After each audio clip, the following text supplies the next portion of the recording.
मैं सुरेश चंद्र जाट, राजकीय महाविद्यालय वैर, असिस्टेंट प्रोफेसर ज्योग्राफी। आज हम भौतिक भूगोल का चैप्टर है पृथ्वी की आंतरिक संरचना, यानी कि पृथ्वी अंदर से कैसी होगी, इसके बारे में चर्चा करेंगे। पृथ्वी एक बहुत विशाल ग्रह है सौर परिवार का, और इसका अर्धव्यास जो है वो 6378 किलोमीटर है।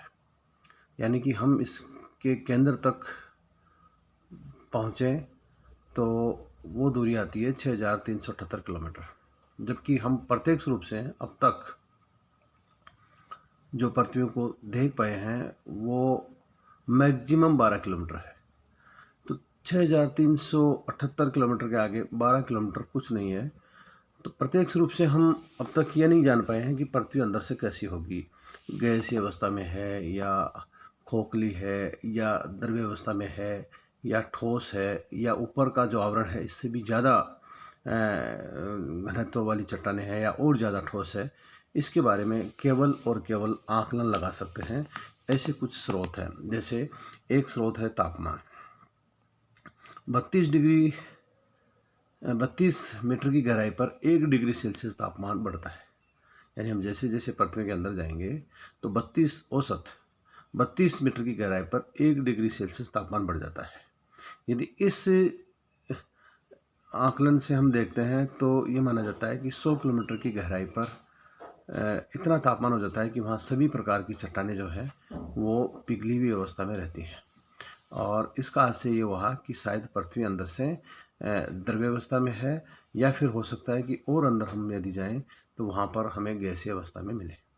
दूसरा फैक्टर है कि पृथ्वी का औसत घनत्व, जो पृथ्वी का औसत घनत्व है वो है 5.52।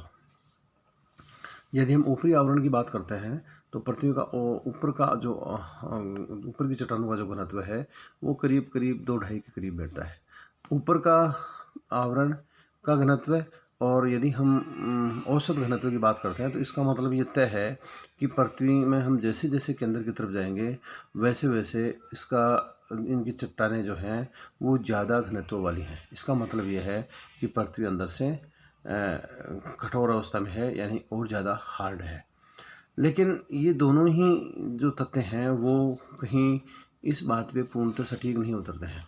पहला जो तापमान वाली बात कही, तो तापमान में हम 32 मीटर की गहराई पर 1 डिग्री सेल्सियस तापमान बढ़ जाता है, और ये माना जाता है कि लगभग 100 किलोमीटर की गहराई पर तापमान इतना बढ़ जाएगा कि सभी प्रकार की चट्टानें जो है वो पिघली अवस्था में मिलेगी। इसका मतलब पृथ्वी अंदर से द्रव्य अवस्था में है। लेकिन ऐसा नहीं है, क्योंकि ऊपर से आवृत है पूरी पृथ्वी, तो अंदर जो जितना क्वांतनांक बढ़ना चाहिए, यानी जिस बिंदु पर चट्टानें पिघलनी चाहिए उससे उनका बढ़ जाता है बॉइलिंग पॉइंट। इसलिए वहाँ पर मानते हैं कि तापमान तो बढ़ेगा, लेकिन इतनी गहराई पर वो हमें पिघली अवस्था में नहीं मिलेगी। एक दूसरा जो फैक्टर है वो है घनत्व वाला, जिसमें कि औसत घनत्व ये माना जाता है, और इसके आधार पर कि नीचे जो है वो घनत्व ज़्यादा है, इसका मतलब वो कठोर होंगी। लेकिन ये भी पूर्णतः वैज्ञानिक बिंदु पर जो है वो सही प्रतीत नहीं होता है।